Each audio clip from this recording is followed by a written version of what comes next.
Industrial policy resolution 1956।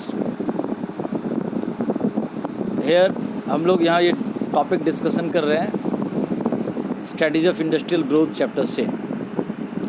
तो IPR 1956 क्या था, चलिए देखते हैं इसको। Industrial policy resolution, the government of India revised it's first industrial policy resolution, the policy resolution of 1948 by declaring the industrial policy resolution of 1956. It was regarded as the economic constitution of India। मतलब एक resolution 1948 में बना था, उसको फिर से revise करके एक अंतिम रूप दिया गया आज़ादी के बाद। बड़ा लंबे समय तक 1990 तक जिस पर कार्य हुआ वो था इंडस्ट्रियल पॉलिसी रिजोल्यूशन 1956, और ये उस समय भारत के एक तरह से इकोनॉमिक कॉन्स्टिट्यूशन कहा गया था, आर्थिक संविधान। The Industrial Policy Resolution 1956 focused on the need to expand the public sector, to build up a large growing cooperative sector, and to encourage the separation of ownership and management in private industries, and above all prevent the rise of private monopolies।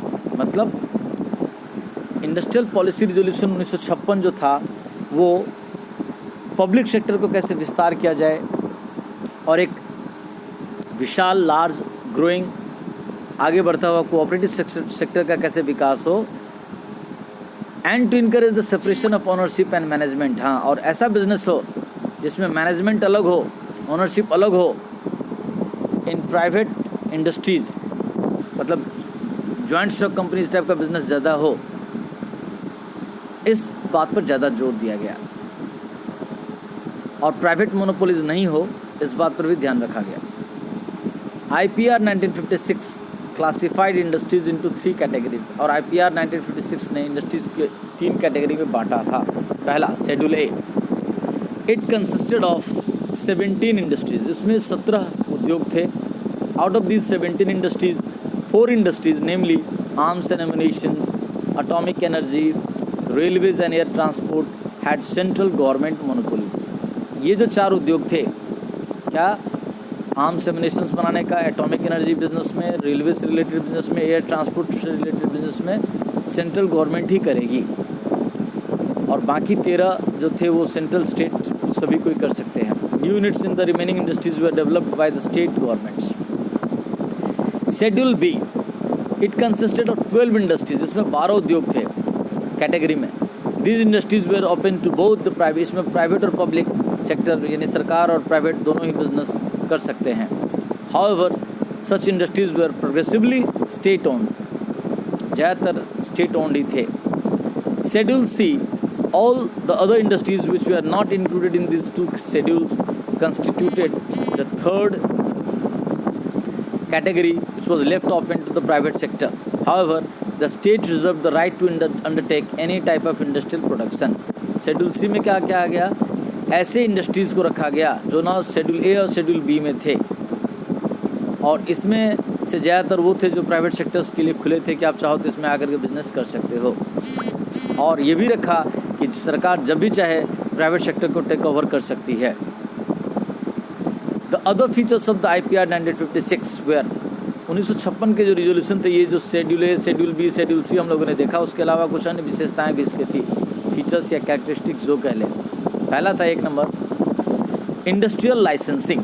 The IPR 1956 was greatly criticised because it reduced the scope of private sector and enterprises and they were control through industrial licensing. हाँ, IPR 1956 में खास बात थी industrial licensing. इसमें क्या होता था कि कोई भी प्राइवेट बिजनेस हाउसेस को अगर कोई बिज़नेस शुरू करना है तो सरकार से पहले जाकर के लाइसेंस लेना होता था, और अगर सरकार उसको लाइसेंस दे तभी वो बिज़नेस कर सकते थे। तो ये एक बहुत बड़ी बाधा थी प्राइवेट सेक्टर्स का नेचुरल ग्रोथ में।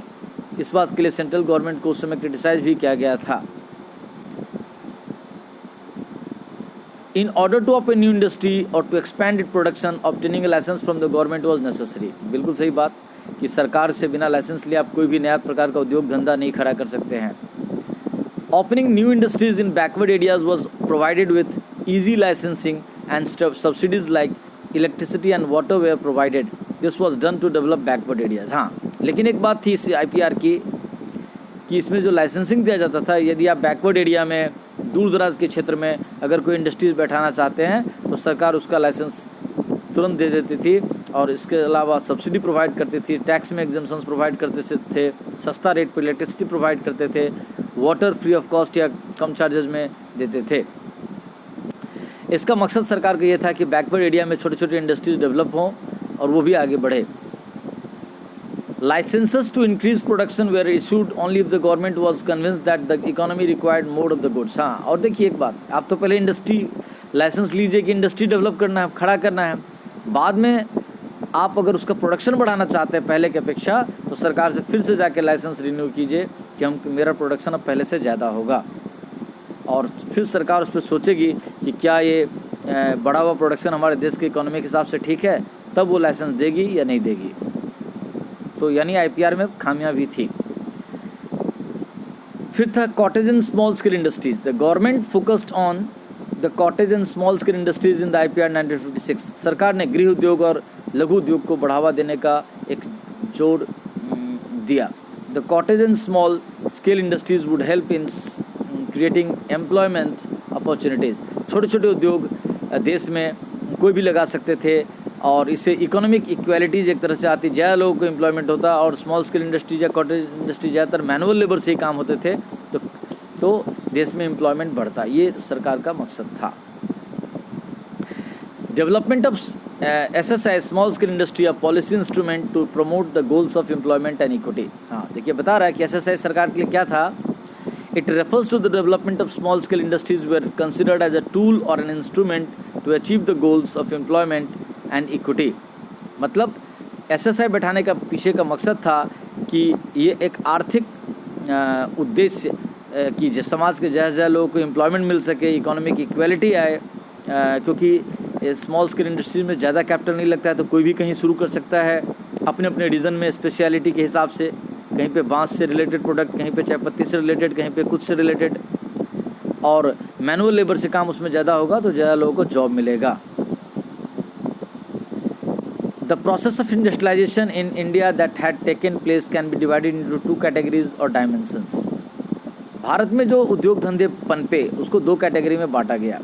पहला था development of large scale industry like iron and steel industry. इस लार्ज स्केल इंडस्ट्री का मकसद था इंडस्ट्रियल इंफ्रास्ट्रक्चर को ठीक करना, सारे इंफ्रास्ट्रक्चर को ठीक करना। और development of small scale industry के पीछे का मकसद था कि छोटे छोटे वेंचरर्स, एंटरप्रेन्योर डेवलप्ड हो, तो क्या होगा, ज़्यादा एम्प्लॉयमेंट अपॉर्चुनिटीज़ क्रिएट होगी और इकोनॉमिक इक्वालिटी होगा। तो अभी हम लोगों ने इतना डिस्कस किया, इसको समझिए, फिर बाद में बात करते हैं। नेक्स्ट।